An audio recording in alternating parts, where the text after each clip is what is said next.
जय हिंद आप सभी को। तो आगे हम फिर से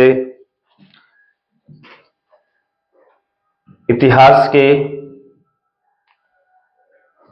जैक बोर्ड में पूछे जाने वाले एमसीक्यूज की, जहां पे हम लगभग 3 चैप्टर यूरोप में राष्ट्रवाद, भारत में राष्ट्रवाद, भूमंडलीकृत विश्व का बनना, 3 चैप्टर्स की हमने एमसीक्यूज को पूरा कर लिया है, जिसका रिस्पांस भी बहुत अच्छा रहा है आप लोगों का। और आज हम शुरुआत करेंगे चौथे चैप्टर की, जिसका नाम है औद्योगिकरण का युग, और उम्मीद करेंगे कि इसे भी अच्छा रिस्पांस देंगे आप लोग। तो शुरुआत करते हैं हम पहले चैप्टर से। देखेंगे क्या,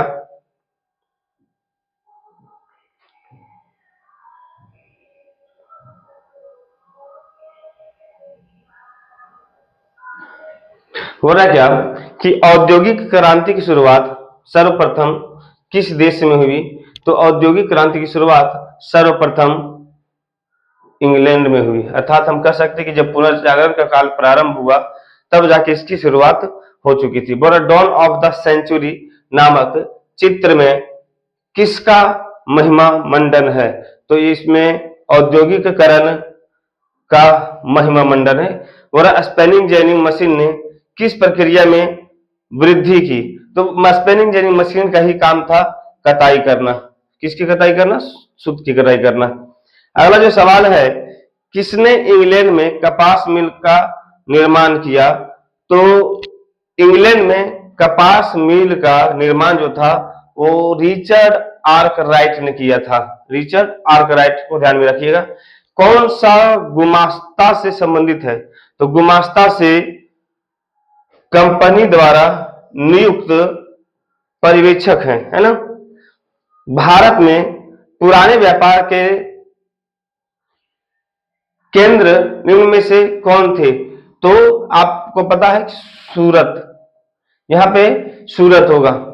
किस पूर्व औपनिवेशिक बंदरगाह ने भारत को खाड़ी देशों और लाल सागर के बंदरगाहों से जोड़ा है?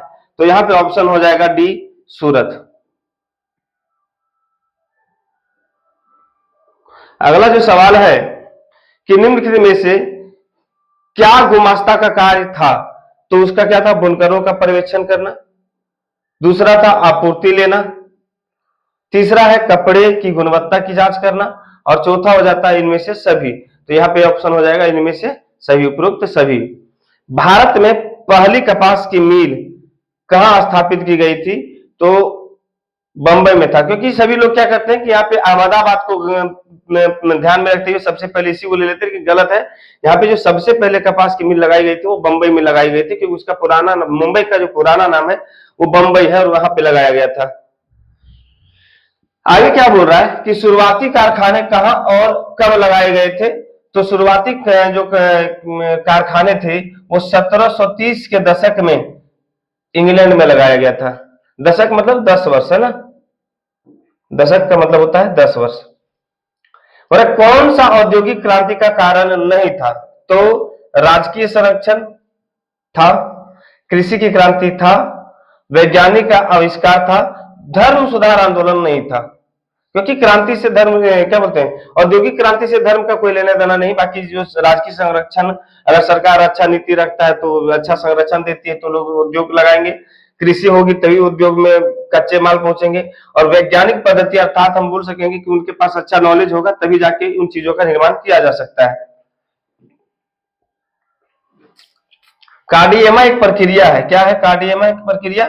तो यहाँ पे कार्डियमा एक प्रक्रिया बोल रहा है कि जिसमें कपास या उनके रेशे को कटाई के लिए तैयार किया जाता है, उसी को क्या कहा जाता है? कार्डियमा एक प्रक्रिया है ना।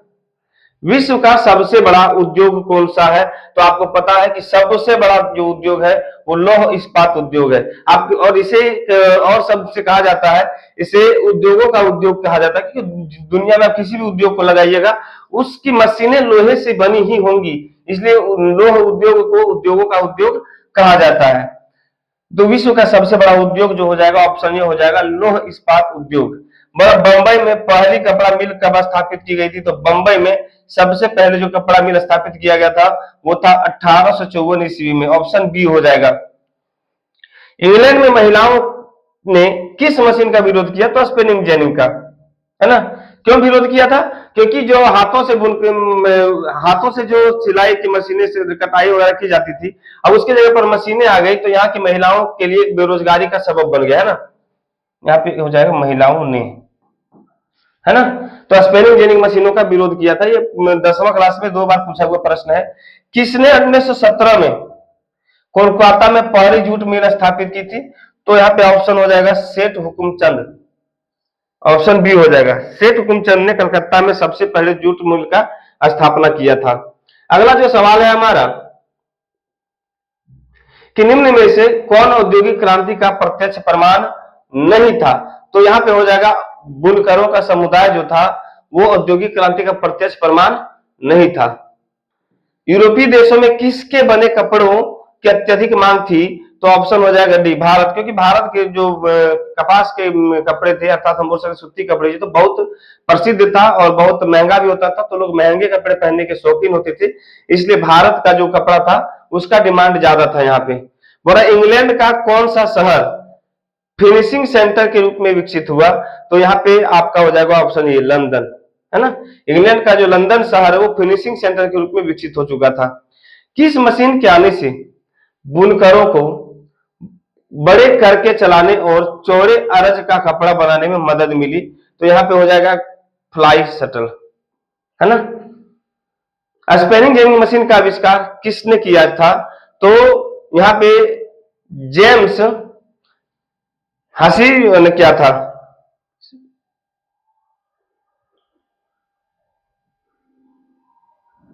जेम्स हॉकिंस होगा यहाँ पे। हाँ, आगे चलते हैं। ब्रिटेन के सबसे प्रमुख उद्योग थी, तो ब्रिटेन के सबसे प्रमुख उद्योग जो थे वो कपास और धातु थे। भारत का पहला लौह एवं इस्पात संयंत्र कहां पे स्थापित किया गया था? तो हमारी लौह नगरी, झारखंड की लौह नगरी जमशेदपुर थी, है ना। निम्नलिखित में से कौन से भारत के पूर्व औपनिवेशिक बंदरगाह थे? तो सूरत का मछलीपट्टनम, है ना। सूरत और मछलीपट्टनम, सूरत का नहीं, सूरत और मछलीपट्टनम, ये 2 बंदरगाह जो थे औपनिवेशिक बंदरगाह थे। निम्न में से कौन नए युग का प्रतीक था? तो नए युग का प्रतीक कपास था।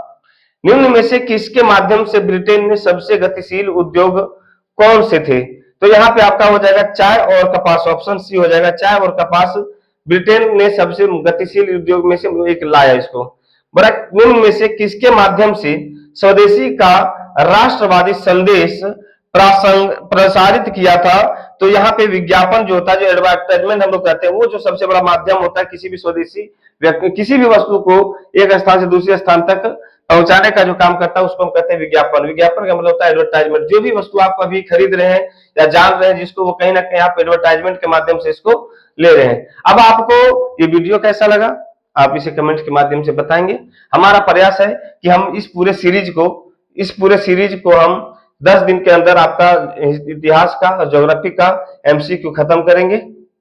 उसके बाद फिर बारी आएगी थ्योरी की। जो जैक बोर्ड में थ्योरी पूछा जाता है। हमको लगता था कभी कभी वीडियो बनाए तो किस चीज का बनाए, फिर हमने ध्यान से गौर किया कि अगर वीडियो बनाना हो, अगर प्रारंभ करें तो कई सारे वीडियो बनाए जा सकते हैं। केवल 10वां क्लास से कम 100 से 200 वीडियो बनाया जा सकता है। अगर आप एक्टिव है और आपको मन लग रहा है बनाने में और आप लोगों का रिस्पॉन्स अगर अच्छा रहता है तो हम पक्का इसको बनाएंगे। इसी प्रकार से 9th का हो जाएगा, 8 का हो जाएगा, बहुत सारा क्लास है जिसका हम वीडियो आसानी से बना सकते हैं। बाकी अगर आप लोगों का समर्थन रहा तो हम कई सारे वीडियो को आपके समक्ष प्रस्तुत करेंगे। और अगले मिलते हैं अगले वीडियो में, तब तक के लिए धन्यवाद।